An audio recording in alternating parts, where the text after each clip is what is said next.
Hello everyone, you are watching Bristlink Miniatures, the channel where we paint usually 6 scale models, and today I have a 6 scale model of Pirotess, an anime dark elf character that I know virtually nothing about, but I came across the model and I really loved her pose, loved the design of the character, and hey, it's a dark elf, can't go wrong with that. Trying some new resin today. Fun Creole sent me some matte gray resin that's formulated specifically for high detail models like we're doing with this Pirotess. So here's the resin, and fun fact, they include a little bit of curing putty, UV curing putty to do gap filling and hole filling and all that. Little tin of this comes with each bottle of the resin, which I thought was pretty cool, and we'll get more into the curing putty just a little bit later here in the video. After cleaning out the vat and swapping over, we're swapping into the Fun Creole resin. A few short hours later, pulling the parts out. At least this is the first plate of 2 or 3 I made, and I was really happy to see that the parts came out really sharp. Here they're just popping off the plate really, as you would expect. And then after doing a cleaning and curing process, this is what the parts look like before I do any cleanup, and obviously before any prime on them. The details were great. They're on the back of her shoulders there, the little chain and her face, and it all came out really crisp, sharp, and the parts fit really well.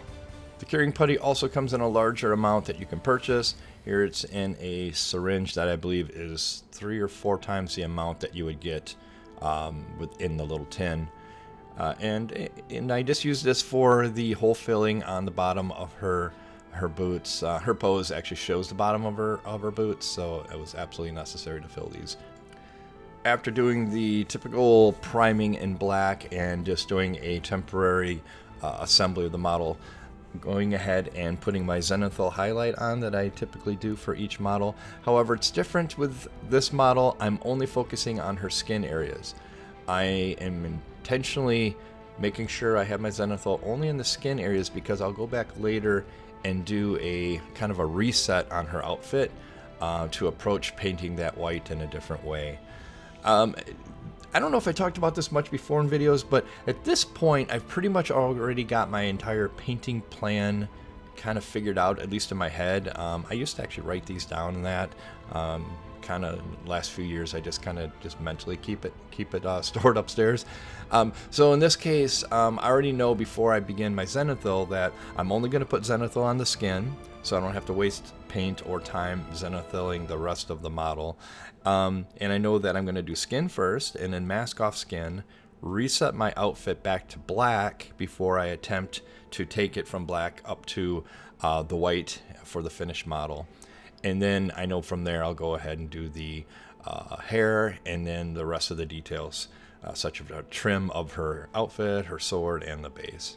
I think it's important to kind of get a somewhat of a painting plan in mind first before you go ahead and tackle the whole model. For me, it just helps the whole process go a lot smoother and have less kind of stops and pauses wondering, oh, what's the next color I should do, and that. So this is how my approach is, and I don't know if that helps anyone, but I thought I would share that because I don't think previously I've ever really talked about a painting plan.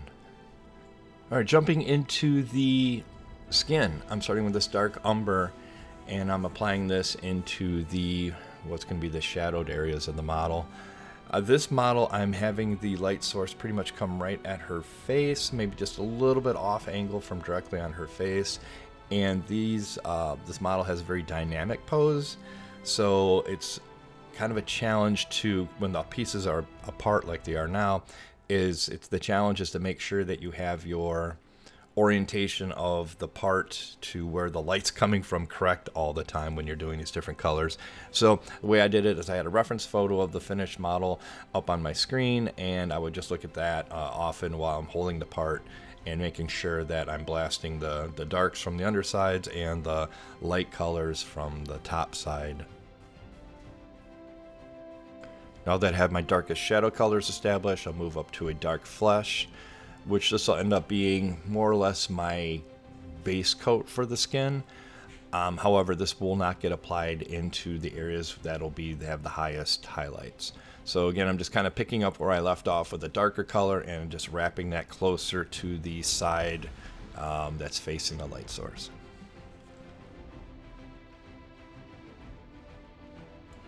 So then I'll be moving into shadow flesh and then eventually introducing this warm flesh into the shadow flesh to move into my highlight colors.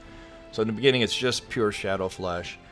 And now I'm kind of picking up where I left off with the previous color, the dark flesh, and now this is going to be the color that I'm putting that's going to be facing directly up into the light source on each of the pieces. Again, this is where it's really important to have that reference photo handy, just to make sure when you're holding each piece separate that you're getting your colors correct in regards to where the light's coming from.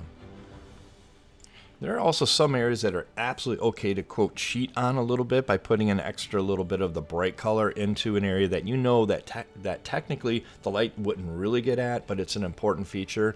A lot of this is usually around her face, especially if there's like a helmet or something obscuring the face, but you know the face is important, so it's absolutely okay to still put color in those areas. Now that I have the shadow flesh color applied, I'm going to start introducing the warm flesh into the shadow flesh mix and working on the highlights of the skin.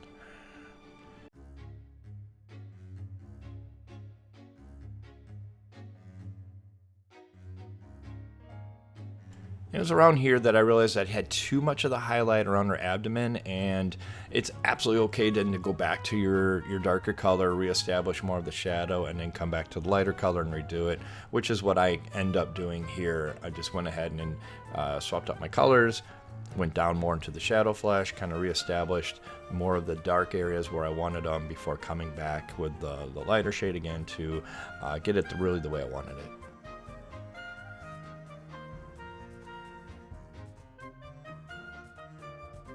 With the skin done, now I'm going to turn my attention onto her outfit. And for the outfit, I want to kind of reset everything back to black. I know it seems really strange. You're going to paint it white. Why are you putting it back to black? Well, I need a nice even color that I want to, a base that I want to work from to build up the entire outfit. So I don't have to worry about necessarily some areas already being brighter than others because of the overspray from doing the skin. So I'm just taking a black primer and just kind of what I call resetting each of these pieces that are part of the outfit. Before I mask off the skin for the outfit around her torso, I'm going in and I'm putting a really dark blue, and I forget the exact blue. I'll have it here a little bit later in the video. But I'm putting this dark blue right up against where the outfit and the skin touch. And the reason for that is this is the color that I'll be using as my first base color, shadow color of the white.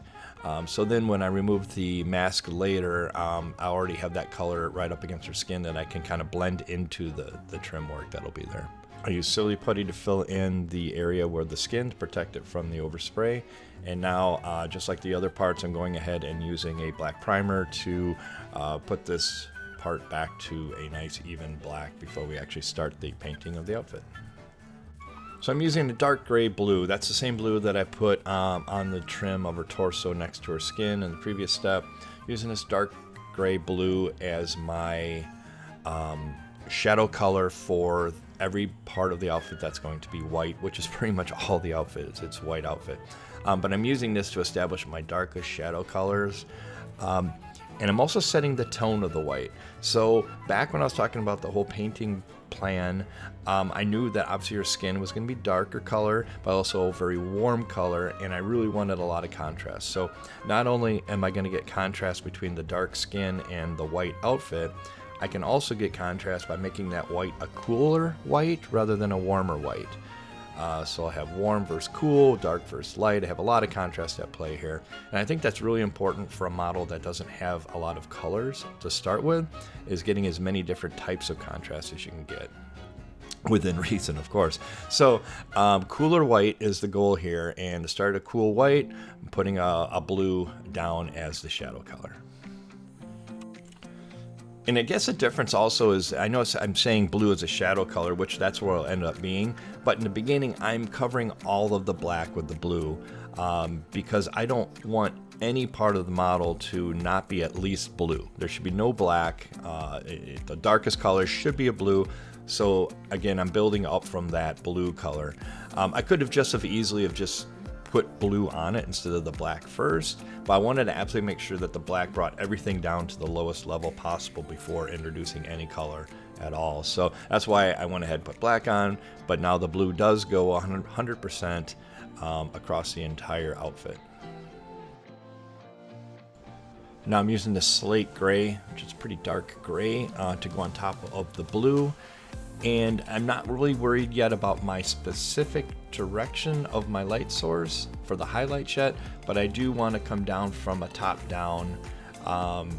My approach here with this color is pretty much anywhere from like a 20-degree angle from the top. So 10 o'clock, 2 o'clock, all the way around the piece. I just want to make sure I'm not hitting this gray on the absolute bottoms, because I want to keep the blue there for that really deepest shadow color of the blue. But everywhere else this gray can go, and also I don't want to get it into the deepest recesses of the folds or creases of the fabric, because again I want to maintain that blue for the darkest shadow color. Switching over to this bright neutral gray, and this is going to be now my first color that I'm going to keep in mind the direction of the light source. Again, having that reference photo handy, so you make sure you have the orientation of each piece correct in relation to the direction of the light that you've chosen. So now it's not only just a top down, in this case it's coming in at a specific angle, like I mentioned earlier, that it's going to be hitting her face a little bit off angle from directly on her face. So I want to make sure I'm trying to line that up the best I can when I apply this color. Now here I'm matching up the boot with her thigh that I've already previously painted, and I know exactly where the highlight is there.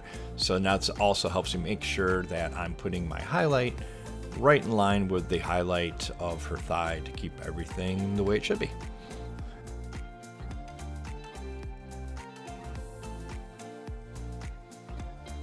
And here I'm just taking a moment to rotate the piece around to see how the shadowed areas are looking in comparison to the areas that I'm going to make the brighter part, and then just making some minor tweaks here and there to help with the direction of the highlight, a little bit more of the blending into the shadowed areas, and etc.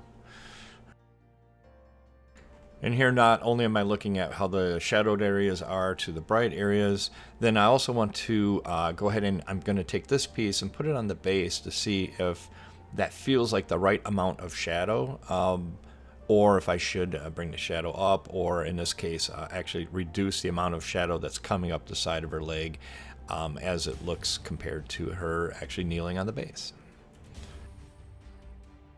And here on the main body, holding it in a orientation, because again the light source is coming from her left side primarily, so I'm making sure I get my concentration of my light gray right along her left side of her body, but it's of course going to wrap to her front and back as well, just not as prominently as directly hitting the left side.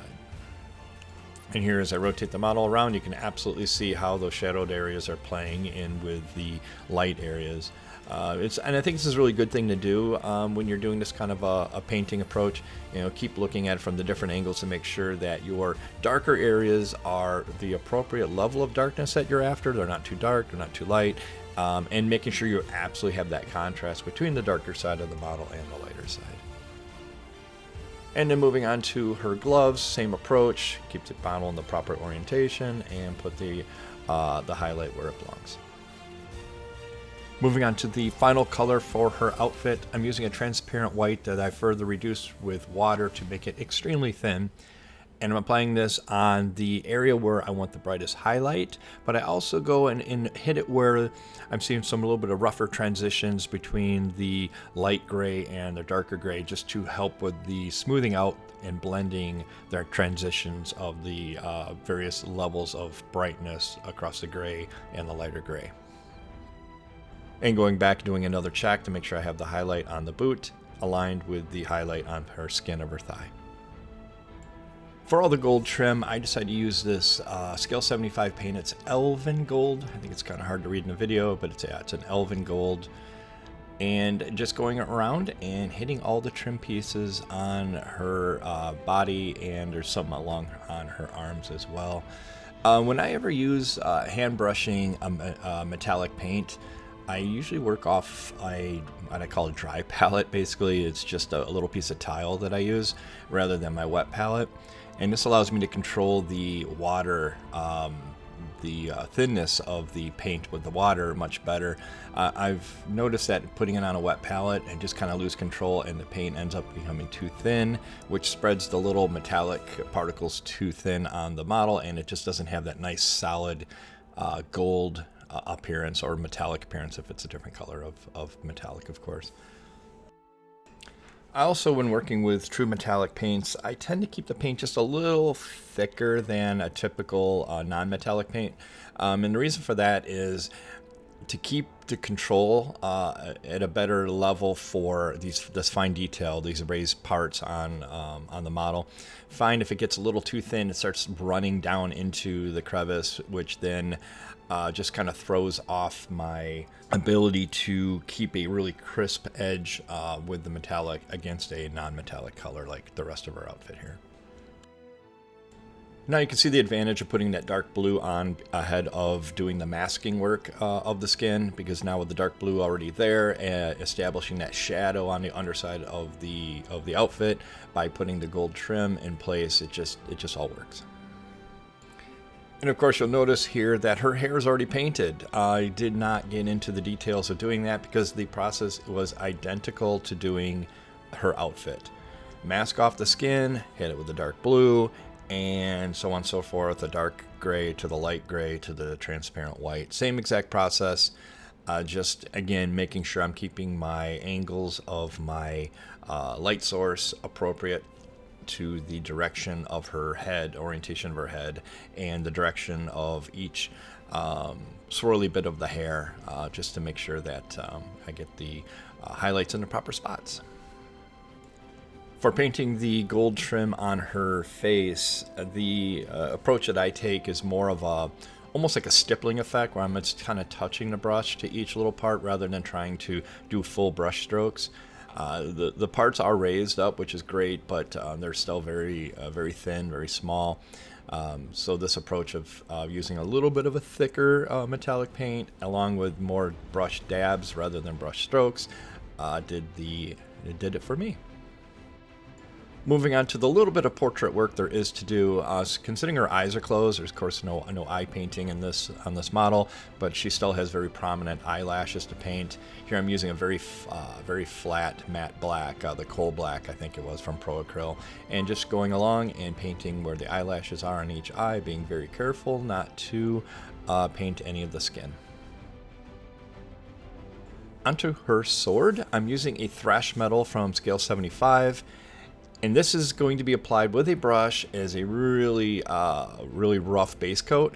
And what I'm doing here is I'm intentionally leaving some streaking, but I'm going with the grain of the blade, down the length of the blade, as the metal would have the grain running that way. And the idea here is I want to leave a little bit of like a grainy texture into the silver. And once that's in place, I'm going to come back with the airbrush to put the actual nice silver tone over top of it in a very thin coat. And so the goal here is the brush work is going to actually leave just a little bit of that metal striation or that metal graininess in the blade. I'm using silver, this Vallejo metal color silver, for the part I'm going to airbrush onto the blade. But then on the back side of the blade where it's shadow, I'm going to add some of this black ink into the silver to darken the silver for the shadowed areas. And here, this is the side that's going to be in shadow, so you can see how much darker that is, while still maintaining a very metallic look.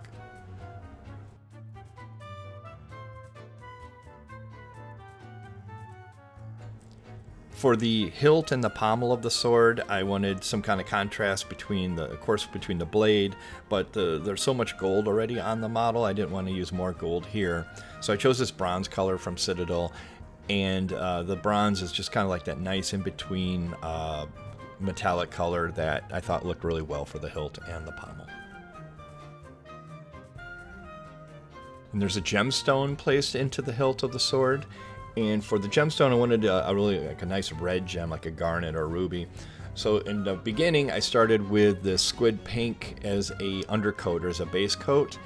That would really help enhance that. I think I chose that garnet alchemy color, which is kind of like almost like a little bit of a sparkly or glittery paint. But I needed a really nice solid base. I could have put straight white down here as well, but I just chose to use the squid pink to kind of give an extra little boost of redness into that gem.